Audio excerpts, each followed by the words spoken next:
Observers have varied opinions about Sri Lanka's tendency to take loans from the International Monetary Fund, in light of the economic challenges facing the country, which have led to a high budget deficit. Sri Lankan opposition MP Tissa Rattanayake believes that the IMF will not intervene in the administration of the country, unlike other sources of funding that seek to impose conditions on Sri Lanka, where the fund's mission is limited to assisting.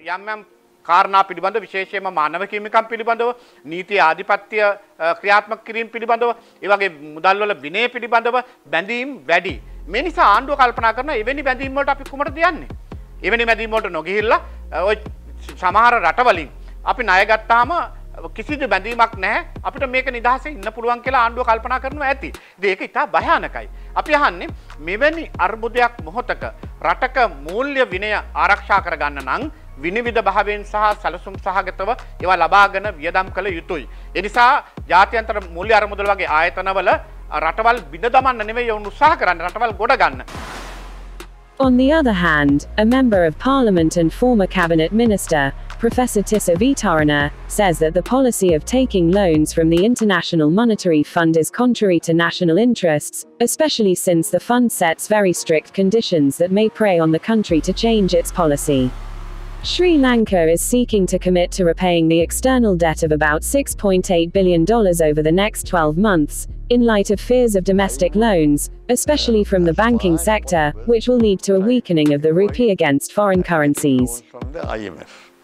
The reason is that IMF lays down very strict conditions which go against our national policies. So I think we should avoid getting IMF loans which are conditional loans.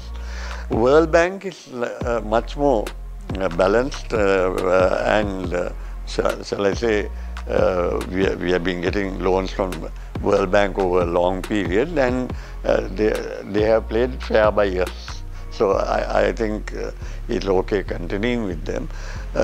But certainly I am against falling a prey to this policy change which the IMF insists on, which are against our national interests. Professor Ajantha Perera, a Sri Lankan academic, scientist, university lecturer, environmental activist, and politician says, the best place to go for some financial assistance is to an institution such as IMF because the basic need is that whatever the finances that we bring to ourselves need to be monitored. So, if you take money from other countries very haphazardly because they are connected to us, we do not need to pay it back within a certain period or we do not need to show transparency. Because those people would offer us the financial assistance because of the need and they would expect us to return it, but the monitoring mechanism has to be done by us, whereas the IMF has certain rules, regulations, and conditions based on which they would offer the financial assistance. Take money from other countries in a very haphazardly because they are connected to us. We do not need to pay it back within a certain time period, or we do not need to show transparency because those people would offer us the financials because of the need and they would expect us to return it back. But the monitoring mechanism has to be done by us. Whereas the IMF has certain rules and regulations and conditions based on which they would offer the financial assistance.